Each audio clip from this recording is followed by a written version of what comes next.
Next sutta is 5.5.42. The Buddha said, "Monks, when a good man is born into a family, it is for the good welfare and happiness of many folk. It is for the good welfare and happiness of his parents, of his wife and children, of his slaves, workfolk and men, of his friends and companions. It is for the good welfare and happiness of recluses and Brahmins. Monks, just as good rains bring to perfection all crops for the good welfare and happiness of many folk, even so a good man is born into a family for the good welfare and happiness of many folk." That's the end of the sutta. Here, Buddha is saying a good person can benefit many persons, those around him, and the effect can be quite widespread, depending on that person. Because a good man has right view, and he does beneficial things, beneficial good karma, and because of that, many people are affected. But an evil man would have a wrong view, and he does unwholesome karma, harmful karma that would harm many people. And sometimes when a child is born into a family, immediately when the mother conceives, the whole family is affected by this child. Sometimes this child brings good karma. It is has been seen on many occasions. Sometimes immediately the father's business or fortune changes for the better. So sometimes children born can affect the whole house even from young.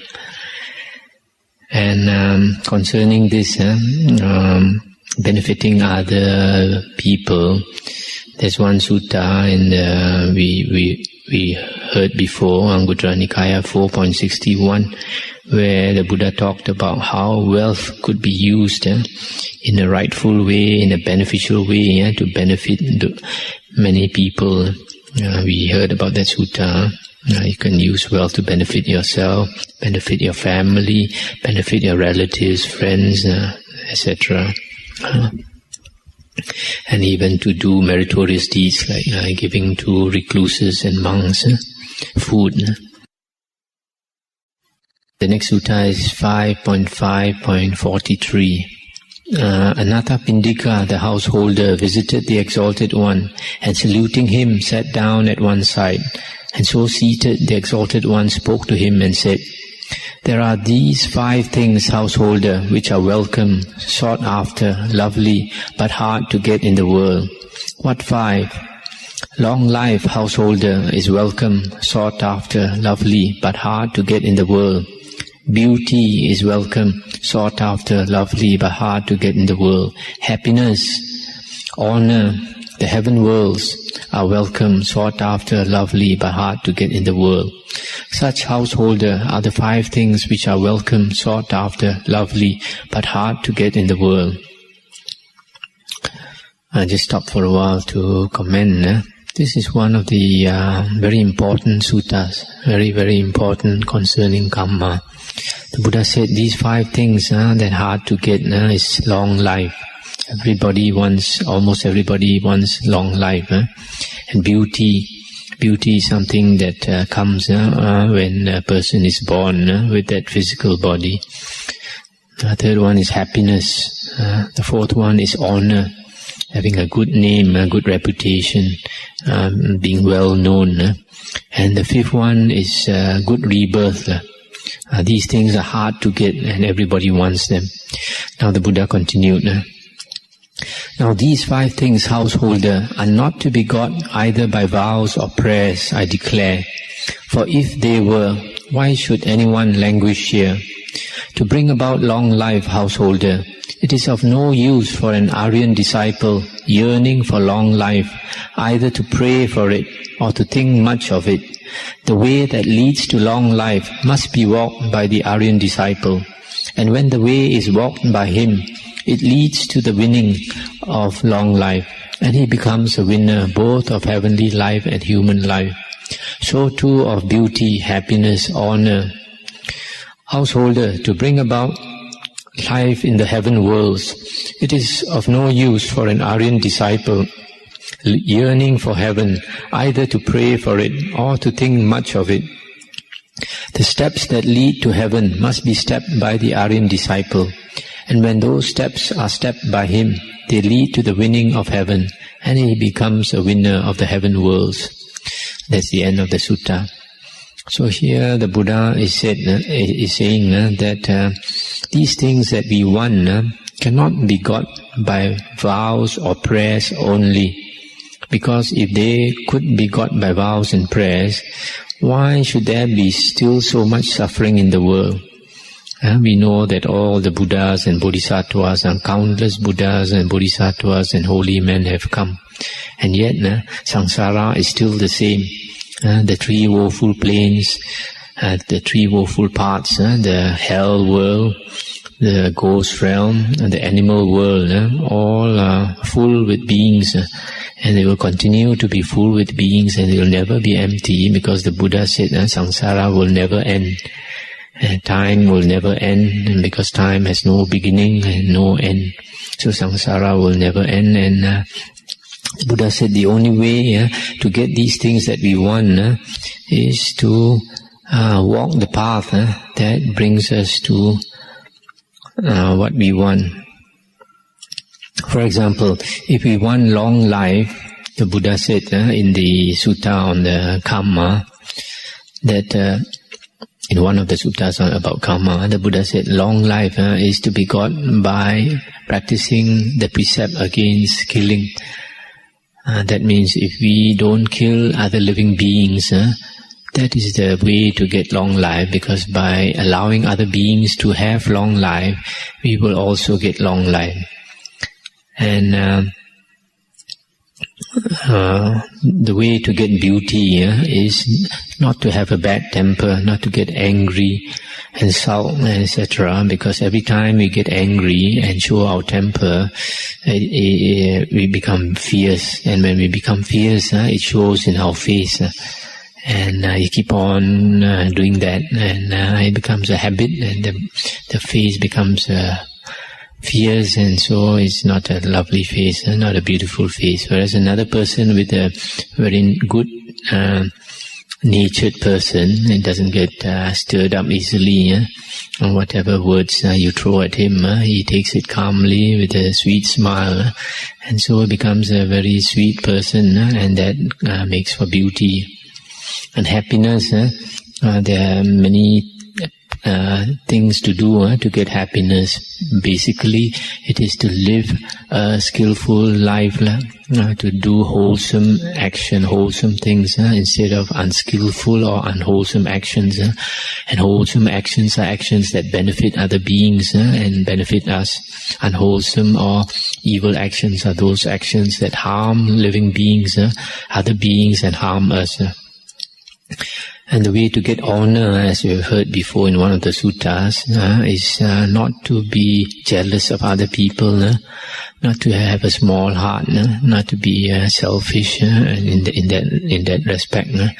And if that is so, then we are not spiteful. Then we will have honor, and heaven worlds are also to be got by skillful living, living a life according to Dhamma, in accordance with Dhamma, that will bring us to the heaven worlds.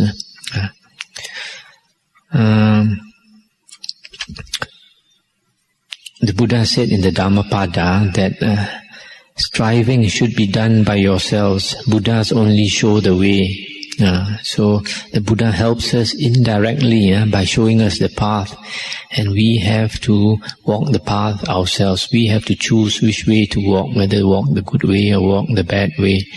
And there is some other sutta where the Buddha made it quite clear that it's not possible for a Buddha to make a vow to help us, or to pray for us, or to help us get out of samsara. If it were possible, the Buddha would have said so in these suttas.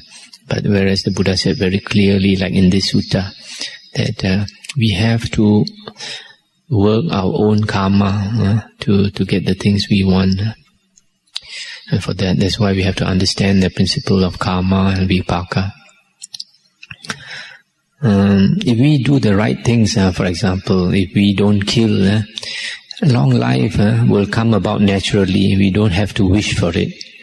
And for example, also a lot of people like to be wealthy. The way to be wealthy is to practice charity, because when we practice charity, we help others, and even in this life itself or in a future life, there will be many people who want to help you, so that whether you are doing business, you open a shop or whatever you do, there will be many people who want to help you. And so it is not difficult to become rich. The most important thing of all that we want to wish for in the world is the wish to end our suffering. And to end our suffering, we have to make the effort to walk the spiritual path. If we don't make the effort to walk the spiritual path, we will never get out of samsara, because the Buddha has said that the samsara will never end. And so we have to learn the suttas, understand the suttas, the Dhamma, and we practice according to the Dhamma. And we can see for ourselves, even in this life, when a person is about to pass away, if he has a good understanding of the Dhamma, he has led a skillful life, there will be no fear when death comes. He'll take death very calmly. Some people even very happily, because he knows he's going to a good rebirth. Now the next sutta is 5.5.44. Once the Exalted One dwelt near Vesali at the Gable Hall in Mahavana. Now the Exalted One, robing himself before noon, went to the house of Uga, the Vesalian householder, and sat down on the seat made ready there. And Uga, the Vesalian householder, approached the Exalted One, saluted him, and sat down at one side. So seated, he said to the Exalted One, "From the mouth of the Exalted One have I heard this, Lord. From his own mouth have I received this. The giver of good things gains the good. Lord, to me, the gruel from sal flowers is good eating. Let the Exalted One accept some from me out of pity." The Exalted One accepted out of pity. Then he said, the Uga said, "From the mouth of the Exalted One have I heard this. The giver of good things gains the good. Lord, good is the flesh of pigs with plenty of jujube fruit. Good is the oily tube-like vegetable. Good is a mess of rice cleaned of black grains, served with assorted curries and condiments. Good are muslins from Benares. Good is a couch with a fleecy cover, woolen cloth or coverlet, spread with rugs of deer skins, with awnings over it and crimson cushions at either end. And though we know, Lord, that it is not suitable for the Exalted One, this sandalwood plank of mine, worth more than 100,000, yet let the Exalted One accept it out of pity."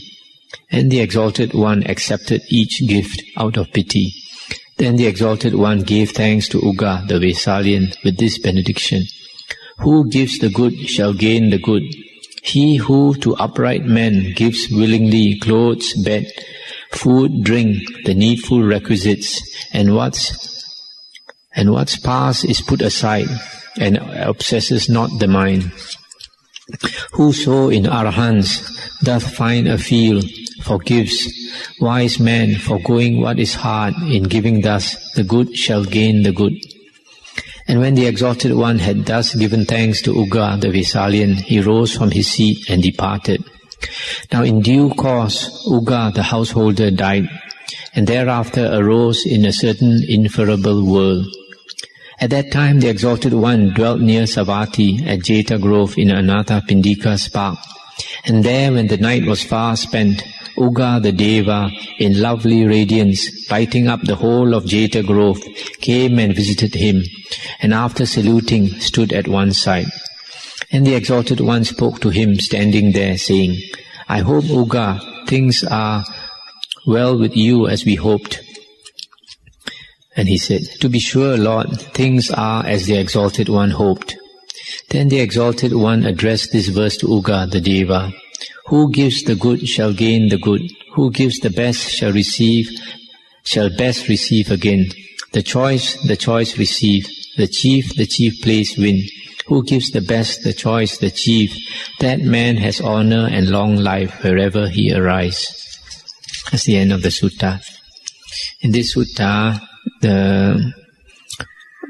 what is said here is that if a person gives good things, he receives good things in return. But one reason I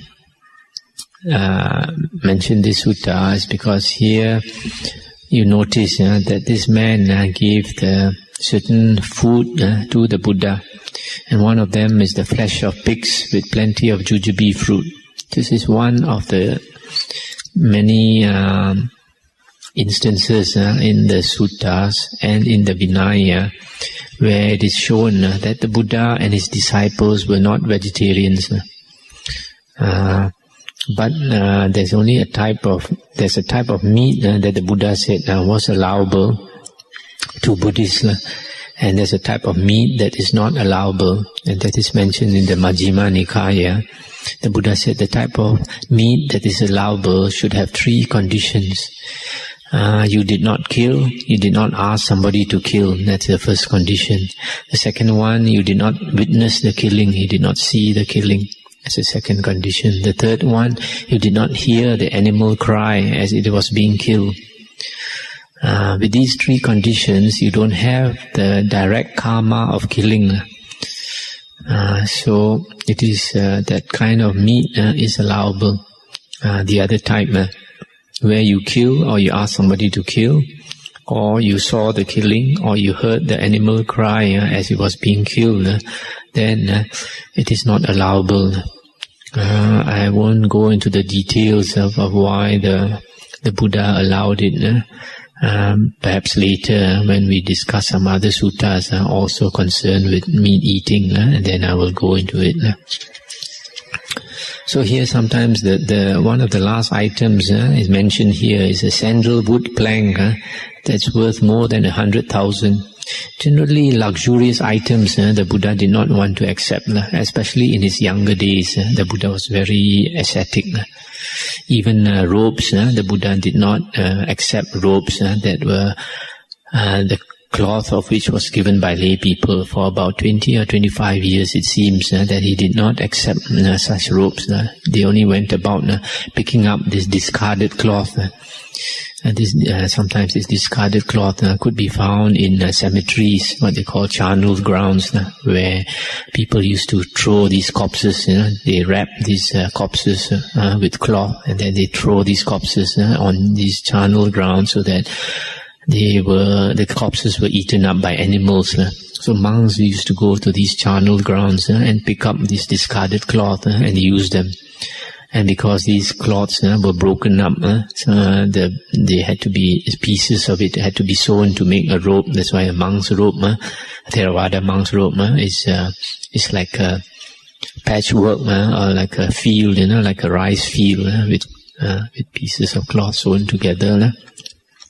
So we notice from the Vinaya and the Suttas, as the Buddha grew older, he relaxed some of the rules, Again, like in this case, there's a sandalwood that's worth 100,000. He accepted it out of pity for Ugga, because Ugga wanted to get some merit. In the, I think, Mahaparinibbana, it was mentioned when the Buddha was about to pass away, somebody presented him with cloth with gold or something sewn on it or something, and the Buddha also accepted.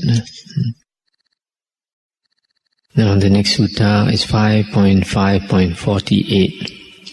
The Buddha said, monks, there are these 5 states not to be got to by recluse or Brahmin, by Deva, Mara or Brahma, nor by anyone in the world. What 5? Where aging brings no old age. That state is not to be got to by recluse or Brahmin, etc. Where sickening brings no sickness, nor dying, death, nor wasting, destruction, nor ending brings the end. That state is not to be got to by recluse or Brahmin, by Deva, Mara or Brahma, nor by anyone in the world. Monks, to the unlearned average man, aging brings old age, and when he is old, he reflects not thus. Not to me only does aging bring old age, but wheresoever there is a coming and going, a passing on and a rising of creatures, to all aging brings old age. And if when old age comes, I should mourn and pine, weep and wail, and beat the breast and fall into distraction, enemies would rejoice while friends would grieve. Food would not please me, ugliness would come upon my body, affairs would be neglected, and enemies would rejoice while friends would grieve. And when old age comes, he mourns, pines, weeps, wails, beats his breast, and falls into distraction. Monks, this man is called an unlearned average man. Pierced by the poison dart of sorrow, he just torments himself. Again, monks, to the unlearned average man, sickening brings sickness, dying death, wasting destruction, and ending brings the end. And when the end is near, he reflects not thus. Not to me only does ending bring the end, but wheresoever there is a coming and going of creatures, a passing on and an arising, to all ending brings the end. And if when the end is near, I should mourn and pine, weep and wail, and beat the breast and fall into distraction, enemies would rejoice while friends would grieve. Food would not please me, ugliness would come upon my body, affairs would be neglected, and enemies would rejoice while friends would weep. And when the end is near, he mourns, pines, weeps, wails, beats his breast and falls into distraction. Monks, this man is called an unlearned average man. Pierced by the poison dart of sorrow, he just torments himself. To the learned Aryan disciple also, monks, aging brings old age. But when he is old, he does reflect in that aforesaid way, that not to me only does ending bring the end, but wheresoever there is a coming going of creatures, a passing on, etc., etc. And when age comes, he does not mourn, nor pine, nor weep, nor wail, nor beat his breast, nor fall into distraction. Monks, this man is called a learned Aryan disciple.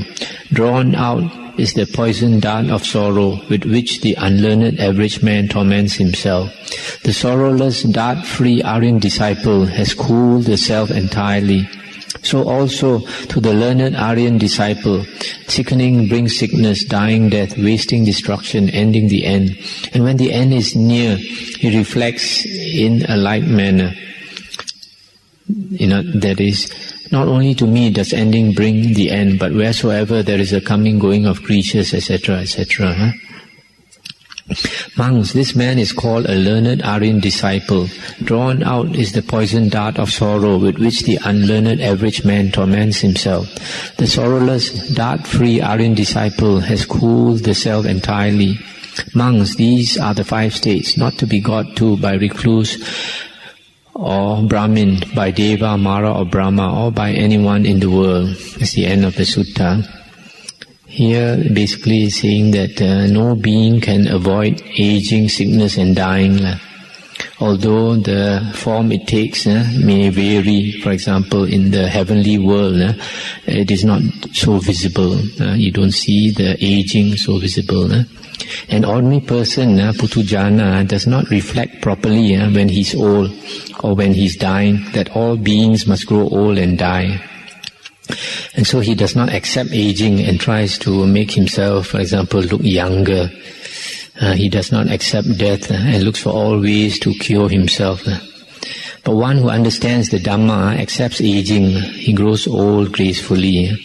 When death comes, he knows he's lived his life skillfully and he's not remorseful because he knows he's bound for a good rebirth. So that's about this sutta. The last thing I like to say is a lot of people, when they are sick, for example, with cancer, etc., they rush here and there trying to look for a cure because they don't accept death. But if they find a cure, they are very, very happy. But then they forget that cure is only for a short while, and death will come again to visit them. So, but a person who understands the Dhamma, he accepts all these things, growing old, sickening, dying. So when death comes, he accepts it gracefully, as you saw the other day, this lady who came from Ipoh, in spite of being so sick, she came so determined to come. And after coming for that robe offering, the next few days, she's been in extremely high spirits, very good spirits. Now we come to Sutta number 5.5.51. Once the Exalted One dwelt near Savatthi at Jeta Grove in Anathapindika's park, and there he addressed the monks, saying, "Monks." "Lord," they replied, and the Exalted One said, "There are amongst these 5 checks, hindrances which overspread the mind, which weaken insight." "What 5? Sensual desire, monks, is a check, a hindrance, which overspreads the mind, which weakens insight. Ill will is a check, a hindrance, sloth and torpor, restlessness and worry. Doubt, monks, is a check, a hindrance, which overspreads the mind, which weakens insight." These monks are the 5 checks, hindrances. Monks, that a monk, verily, without being rid of those 5 checks, hindrances, which overspread the mind, which weaken insight, without strength and weak in insight or wisdom, shall know his own good, shall know another's good, shall know the good of both, or shall realize the excellence of knowledge and insight proper to Aryans, which goes beyond human state. That cannot be. Monks, suppose in the case of a mountain stream, winding here and there, swiftly flowing, taking all along with it, a man were to open watercourses into it from both sides. Then indeed, monks, the flow in midstream would be disturbed, swirled about and diverted. Nor would the stream wind here and there, nor flow swiftly, nor take all along with it. Even so, monks, that a monk, without being rid of these 5 checks, hindrances which overspread the mind, which weaken insight, without strength and weak in insight, shall know his own good or another's, or the good of both, or shall realize the excellence of knowledge and insight proper to Aryans, which goes beyond human state. That cannot be. Monks, that a monk, being rid of these 5 checks, hindrances which overspread the mind, which weaken insight, strong and with insight, shall know his own good, shall know another's good, shall know the good of both, or shall realize the excellence of knowledge and insight proper to Aryans, which goes beyond the human state. That surely shall be. Monks, suppose in the case of a mountain stream, winding here and there, swiftly flowing, taking all along with it, a man were to close the watercourses on both sides of it. Then indeed, monks, the flow in midstream would not be disturbed, swirled about or diverted, but the stream would wind here and there, flow swiftly forward, taking all along with it. Even so, monks, that a monk, rid of these 5 checks, hindrances which overspread the mind, which weaken insight, strong and with insight, shall know his own good or another's, or the good of both, or shall realize the excellence of knowledge and insight proper to Aryans, which goes beyond the human state. That surely shall be. And that's the end of the sutta. The sutta is about the 5 hindrances, pancha nivarana. The first one is sensual desire. Second one is ill will or anger. And then sloth and torpor, restlessness and worry, doubt, these are the 5 hindrances. They're called hindrances because they hinder us from having wisdom. They hinder us from seeing things as they really are. So here the Buddha is saying, without being rid of these 5 checks, these hindrances which overspread the mind, which weaken insight, a monk shall know his own good or another's good or the good of both, or realize the excellence of knowledge and insight which goes beyond the human state, and that cannot be. So you see, it's very clear here that to get insight, to get wisdom, to go beyond the human state, the manusa dhamma is the human state, we have to get rid of the 5 hindrances. That is why in meditation, there are 2 parts to meditation always. The first part is called the samatha practice, which helps us to get rid of the 5 hindrances. Actually, when we attain that samadhi, the hindrances goes away naturally without a conscious restraint. This was mentioned in one of the suttas earlier that I had read, if you all remember. So, in the Majjhima Nikaya, Sutta number 108, the Venerable Ananda was asked what kind of meditation is praised by the Buddha and what kind of meditation is not praised by the Buddha. And then the Venerable Ananda said, the kind of meditation where the 5 hindrances are abandoned, that kind of meditation is praised by the Buddha. If you practice a kind of meditation where the 5 hindrances are not abandoned, that is certainly not the type of Buddhist meditation, because it's not praised by the Buddha. So we have to always remember in meditation, we have to get rid of the 5 hindrances before we can attain insight, before we can know our own good or another's good, or realize the excellence of knowledge and insight proper to Aryans. We have to get rid of the 5 hindrances. In the Majjhima Nikaya and Sanghutta Nikaya, it is said that when one attains jhana, one attains the 5 factors of jhana, and then one abandons the 5 hindrances. So, jhana is definitely Buddhist meditation. It is called one of these Uttari Manusa Dhamma, that which surpasses the human state. So here you should know the importance of jhana and samadhi in meditation, because it helps us to get rid of the 5 hindrances. If we were not rid of the 5 hindrances, no insight would arise. Then the next sutta is 5.6.52. The Buddha said, it's a heap of bad things, monks, and in saying this of the 5 hindrances, one would speak rightly. Indeed, monks, the whole is a heap of bad things, that is to say, the 5 hindrances. What 5? The hindrance of sensual desire, of ill will, of sloth and torpor, of restlessness and worry, and the hindrance of doubt.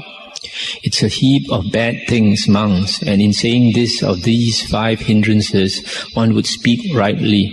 For verily, monks, the whole is a heap of bad things, that is to say, these 5 hindrances.